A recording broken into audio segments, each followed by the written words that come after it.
sa harapan ng mga tao na mahalaga sa inyo. First, you already mentioned it, but I will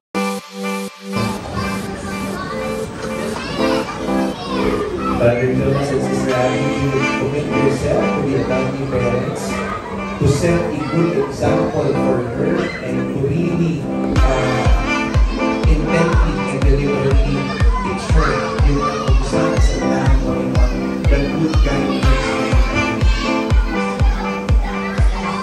And today, dinededicate po namin yung kami sarili na magiging good parents po kami kung Yana, na na-offer po namin yung buhay namin.